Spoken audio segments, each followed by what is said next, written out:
Okay, so we've had lots of feedback from students saying they would like to try something a little bit more difficult in coding. So, a lot of you have already done Scratch, and if you haven't done Scratch, you can go back and do lots and lots of different activities in Scratch, and that would be great. But if you're ready to try something really advanced, then you need to follow this video, and you'll need to follow it very carefully to make sure that you get this right. Okay, we are going to download and install on your computer, not on your tablet, actually on a computer, a program called Python.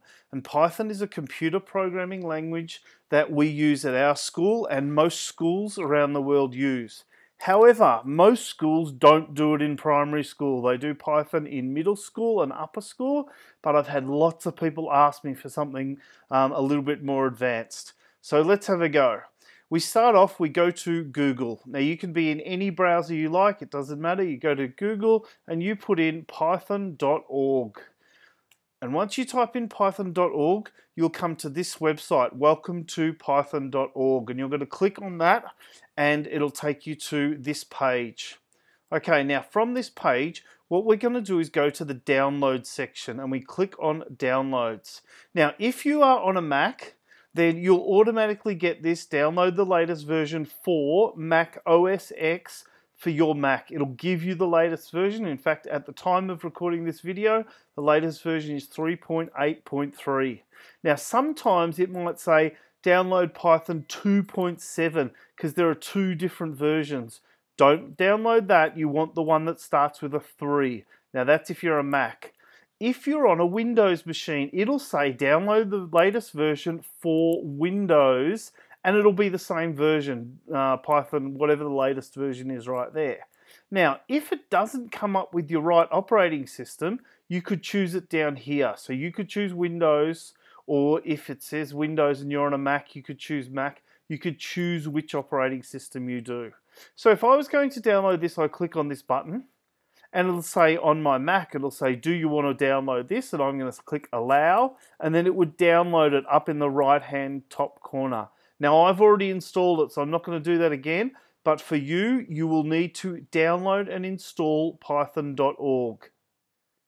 Okay, once you've downloaded and installed it, then you need to start that program from your computer. Now you need to have installed it, follow the steps, make sure it's all gone on correctly. You might need mum and dad's help if you're a student doing this.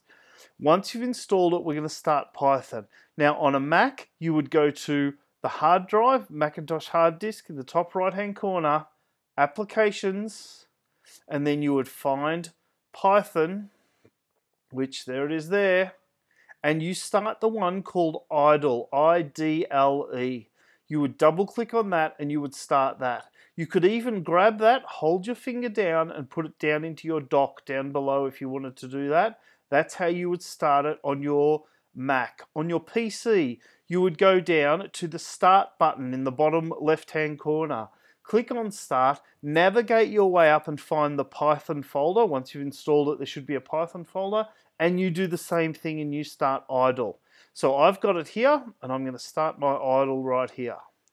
So when you start idle, this is roughly what it looks like. It comes up as a screen like this and it's waiting for some sort of input. Now we could type our first computer program into here and run it in this window. We could do that.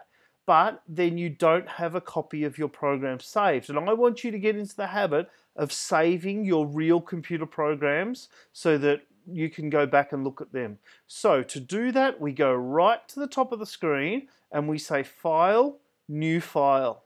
And we get a new window. I'm just going to make my window a little bit smaller. We get a new window and I'm going to move it over so that I can see both windows next to each other because that's important.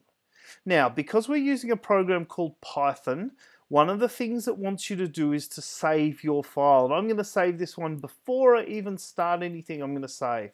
So I say File, and I say Save, and then I'm going to call it print.py. And the .py is really important because that tells the computer that this is a Python file. So I write the word print.py, and then I hit save. You'll see the name of my document has changed to print.py. I've saved mine into my documents folder. You could save it wherever you like. That's up to you. And the same on the PC. You still have the .py on the end if you're using Windows. Okay, so to write our first print statement, what we're going to do is write the word print. Then we're going to start with a bracket. That's on my computer, that's above the number 9. So I hold down the shift key and above the number 9, I get the bracket. On your computer, the brackets might be in a different position, but on mine, that's where it is. Then I do an inverted commas, one of the inverted commas, which is the 2 little lines up in the air, we do that. And then we write what we want the computer to say. So I'm going to say, my first program. Okay, then I'm going to close my inverted commas, then I'm going to close my brackets. And you'll see the colors change. So the action we want to do is print, it's in purple. The bracket says do what's inside of this bracket, and then the inverted comma says this is exactly what you need to put up on the screen, my first program. Then we close it, and then the bracket closes as well. So that's the end of that program. So I'm going to save that, file, save. Then I go up to the top here and I look up here and I click run and I say run module. And if I run the module, it runs over this side in this program. So this is where I write my program on the right hand side. This is where my program actually runs. Now, that is a proper computer program. It's not like block coding. This is you writing the code yourself from the start. Now, we could write another line. You might want to write your name. So we always do the word print, and then we put in the bracket, and then we put in the inverted commas, and then we can say what we would like to print. My name is Mr. Nick, close the inverted commas, close the brackets, and then I could say run module, and it'll remind me I have to save, so I've got to make sure I hit save, and then it'll run it. And this time it says, my first program, my name is Mr. Nick. So there we go, that's our first print statement when we're doing Python. Now, once you're finished with it and you're all done, you can say idle, quit idle. Okay, I'm going to help you with a couple more little print statements, and then we're going to quit out of the program. We want to use our print statements to try a few different things, right? We might want to write a story. We might want to create an adventure game where you ask the user questions and they have to make their answers. But we need to make sure that we've got our print statements working perfectly. So I've printed my first program, and I've also printed my name is Nick. Now, what happens though if I want to say something, to actually, like in a story where you see the words Nick said and then there's inverted commas, but I've already used the inverted commas here. How do I do that? So let's do another print statement, and this time instead of doing the double inverted commas, I'm going to use just a single inverted comma. Now, you can find that on your keyboard as well. It's normally near the double inverted commas. And let's say we're writing a story. So we could say, Nick said, comma, and then normally you'd have your double inverted commas. And now, because we've used a single one there, we can use a double one here and it won't affect my computer program. So we could say, Nick said, hello. Close the inverted commas there, so we've closed the actual way that we're saying hello there, but we also still need to close this single one here that where we started our print statement. So we're going to put a single one there, then we close the bracket, and now we should be able to do a print where you can actually print these double inverted commas. Whereas with these ones, see, it didn't print the double inverted commas. Here it should print it. So let's save that. So I'm just going to go File, Save, and now I'm going to run the program, run module, and it says, Nick said, comma, hello, and it's actually got the inverted commas this time. But what about if we need to use the single inverted comma and we don't need the double inverted commas? All right, so I might say, I have a hat. So we might want to do a print statement that says, and I use the double inverted commas, it is Nick's single apostrophe hat. All right, so it's my hat. It's Nick's hat. And so we're using the apostrophe S. It is Nick's hat. So we have to use the double there, and then we use the single so that the apostrophe works. Okay, so let's save that. File, save.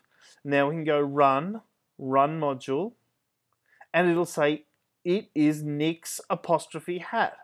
Now, what happens if we've got me saying something? So Nick said, it's my hat. So we need to use the double apostrophe, double inverted commas, so that I'm actually doing a speaking sentence, but I also want to use the single one as well. So how am I going to do that? So this is what we would do. We're going to write print again. We're going to do our bracket that we always do. We're going to use the single inverted comma. So just do one of those. And then we could have the statement like Nick said, comma. And then we could have the double inverted commas. Then I could be saying it. Let's say it's its. So I want to do it's my hat, close inverted commas, close brackets. Now you'll see the colors have changed here because it starts with a single inverted comma there and it thinks that it ends with the inverted comma there. But in actual fact, I want it to say the whole sentence, and then I actually want it to end there. So I've put in an extra little single one there. But the color's still wrong because the computer doesn't know if it starts with one there and then you're using two inside of it, it thinks it finishes with that one there instead of going to close the two and close the one. So this is a really difficult sentence. So what we would do is there's a special character that you can put in here before you use that one. We could put in a slash. That's like a backslash. And what that says is, that says whatever comes after this little character, ignore it and just print it. It's saying don't think of it as the closing of this sentence. Just ignore it and print whatever comes next until you find the actual end of the sentence over here. Right? So this says print. Nick said, "It's my hat." Okay, so that's a little trick that you can use if you're not sure about double inverted commas, single inverted commas, when to use them, when not to use them. This little slash will give you a chance to ignore whatever comes next, and then we can run the program. So let's save that. Let's go File, Save. Now let's go Run, and we run our module. And you can see it's my hat. And you can see down here, it doesn't print the slash. It knows not to print the slash, but it has printed the apostrophe in there so that it worked correctly. Okay, we're going to do one more. What happens if you're writing a whole paragraph? So you want to write lots and lots and lots and lots of things in your paragraph. We could do this. Print, bracket, inverted commas, right? So that's how we're going to start. This is, oops, my little mistake, is a paragraph about cars, comma, no, full stop. I really like cars, comma, no, semicolon.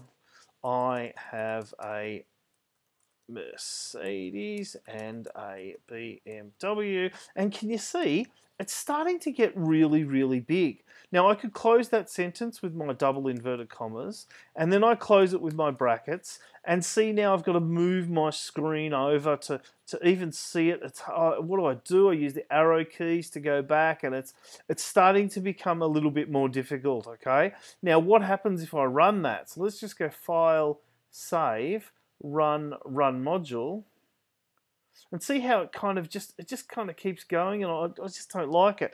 So what we can do is in here we can use this slash and the letter N, right? The letter N. So this slash and the letter N, save that. So let's go File, Save, and then we go Run, and we run this module. And you'll notice this time, oops, I did the wrong slash. I've got to use my special slash. So I've gone back over to here. I've changed my slash to the special slash. File, save, run module. And this time you'll notice that where I put the special slash n, what it did is it made a return and it returned it down to the next line. It didn't leave it all as one sentence. Even though I wrote it as one big long sentence that goes across the screen, this special slash n came through and it rolled it onto the next line. It's like a return on your keyboard. It made it go into the next line. Now, I'm going to make a mistake here. I'm going to do it on purpose. Print, brackets, inverted commas. This is an error. Right, and then I'm going to close the bracket. Now, I intentionally left out the inverted commas here, right? So there's something wrong here. So I want to see what happens when there's something wrong. So I'm going to save that, and I'm going to run the module. And when I go to run the module, it gives me an error saying, oh, there's something wrong with one of your strings. You've done something wrong. You need to find the error, okay? So I just hit OK, and it normally comes up with a red line after where the error is. So that means the error has to be here somewhere. And then if I went back and checked, I could say, okay, there's my error. I need to put in an inverted comma there. That's correct. Now let's try it. File, save, run my module. And there we go. That seems to work. This is an error, okay? So that works. Now what happens if I make another error? This time I'm going to spell the word print incorrectly. I'm going to write PRNT. I forgot the I, right? PRNT. I'm going to say file, save. Then I'm going to run my program again. Run module. Okay, now this time it ran all of the first parts and it got to this error here. And it says error in line 13 of your module, and it shows me the line that's got the error, and it even tells me PRNT is not defined. What is PRNT? So you might make a mistake by not spelling the word correctly, right? So you can go back and you can fix it. So I go back over here, I click there, I put an N in. Now another thing that Python does and often doesn't like when there's mistakes is if you put a space in by accident. So before the word print, I'm putting one space in. So do you see how I've put a space in there? It's not lined up with all of these.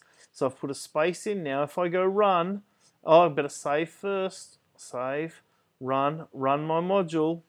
Unexpected indent. That means it's not expecting you to have moved that in, and it's not going to work. So if you get that error and it shows you where it is, a red dot, you delete that space, save the file again, and then we can run the module. Run. Okay, so that's the first lesson on Python. In the next lesson, what we're going to learn is how to ask, if a lot of people do this program and if a lot of people are enjoying it, in the next lesson what we're going to learn is how to ask the user a question. And the actual user will type in over here, they'll type in their answer as well, okay? So at the moment we've just done simple print statements which tell you how to write things into your computer program. What we're going to do on the next one is you're going to ask the user a question and they're going to be able to answer that question. Okay, I hope you've enjoyed doing this advanced Python programming, and next Thursday we'll do a much longer lesson with more in it if people are happy to keep doing Python.